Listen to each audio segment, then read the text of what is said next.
A ver, imaginemos por un momento un mundo que se tambalea, que se viene abajo, un mundo donde todo lo que se daba por sentado de repente ya no vale, se desmorona.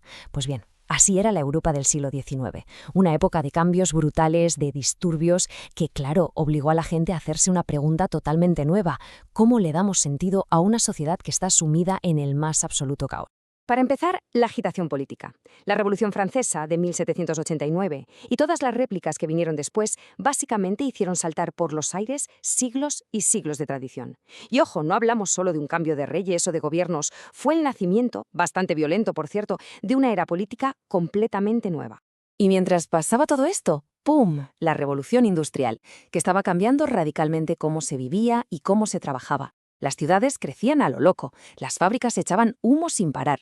Pero todo este progreso trajo consigo unos problemas sociales gigantescos: pobreza, conflictos y un tipo de desesperación urbana que nadie había visto antes. ¿El resultado de toda esta mezcla? Pues una sensación de desorden, de caos, muy, muy profunda. Los pensadores de la época miraban a su alrededor y lo que veían era un mundo que iba a la deriva, y estaban, la verdad, desesperados por entender qué fuerzas estaban provocando todo ese lío. Entonces, la gran pregunta es: ¿cómo se explica un mundo que parece que se está cayendo a pedazos? Y fue precisamente esa pregunta el punto de partida para una forma de pensar completamente nueva. Vamos con la primera parte. Un mundo en caos. Porque para entender por qué nació la sociología, primero hay que entender la crisis que la hizo, indispensable.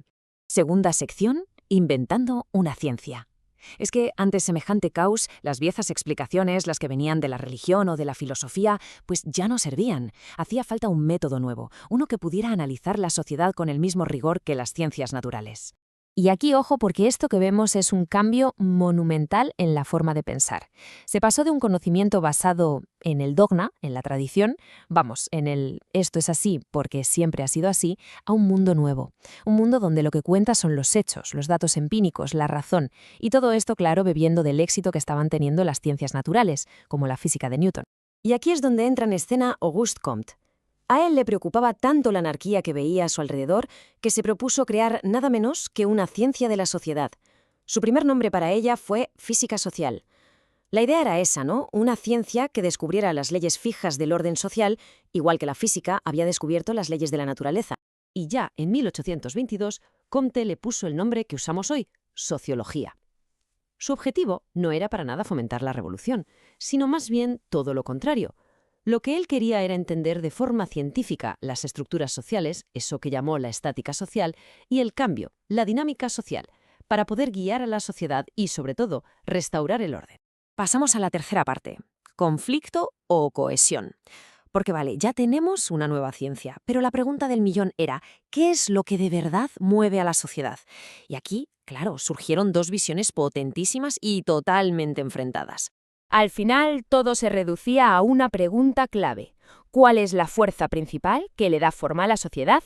¿Es la lucha, el conflicto, o es la unión, la cohesión? Y aquí tenemos, de forma muy clara, las dos grandes respuestas. Por un lado, Karl Marx. Para él, la sociedad se definía por la desigualdad, por el conflicto de clases. Era una lucha constante por los recursos. Pero, por otro lado, teníamos a Émile Durkheim. A él lo que le aterraba era el desorden, y por eso se centró en la solidaridad social, en lo que nos mantiene unidos, las creencias y las normas que todos compartimos. Y esto no es solo un debate histórico, es la raíz de cómo discutimos hoy sobre todo, desde la desigualdad económica hasta la identidad nacional. Pero es que Marx fue incluso más allá. Él decía que las ideas que dominan en una sociedad no son neutrales, ni mucho menos. Como dice esta cita de la ideología alemana, la clase que manda se ve obligada a presentar sus propios intereses como si fueran los intereses de todo el mundo. La ideología, para Marx, era una herramienta de poder, así de claro. Vale, pero si la sociedad está definida por estas fuerzas tan grandes, ya sea el conflicto o la solidaridad, ¿qué pasa con las personas? ¿Qué papel jugamos cada uno? Y esto nos lleva a la cuarta sección. ¿Y el individuo? La pregunta es si somos simples marionetas de estas fuerzas sociales enormes, ya sea en la economía o la moral colectiva. Esta cuestión nos obliga a buscar una forma de entender la relación entre la persona y la sociedad que sea mucho más compleja, más matizada. Aquí el sociólogo francés Pierre Bourdieu nos dio unas herramientas increíbles para conectar lo macro y lo micro. Primero, el concepto de campo. Un campo, para que nos entendamos, es como un tablero de juego social. El arte, la economía, la política son arenas donde la gente lucha por recursos, por lo que él llamaba capital. Es, por así decirlo, el mapa objetivo de las relaciones de poder. Y luego está el hábitus. Este es el componente subjetivo, lo que pasa dentro de cada uno. Es ese conjunto de, digamos, disposiciones o esquemas que interiorizamos según nuestra posición en un campo.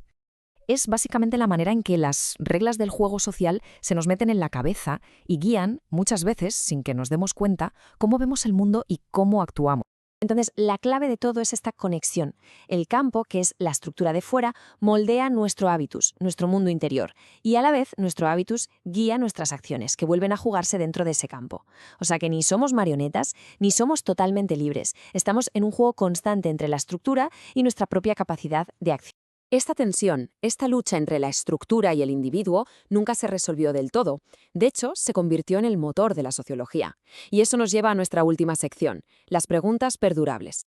Porque al final, todos estos debates con los que empezó todo no desaparecieron, se convirtieron en las preguntas esenciales que la sociología se sigue haciendo hoy. ¿Cómo se mantiene el orden? ¿Cómo se distribuye el poder? ¿Qué relación hay entre la estructura y el individuo? Son las preguntas que nacieron de aquel caos del siglo XIX y que, en el fondo, nos siguen ayudando a navegar por el nuestro. Y todo esto nos deja con una última reflexión, una pregunta para llevarse a casa. ¿Qué fuerzas sociales invisibles están moldeando el mundo que nos rodea? Aquí y ahora, en este mismo instante.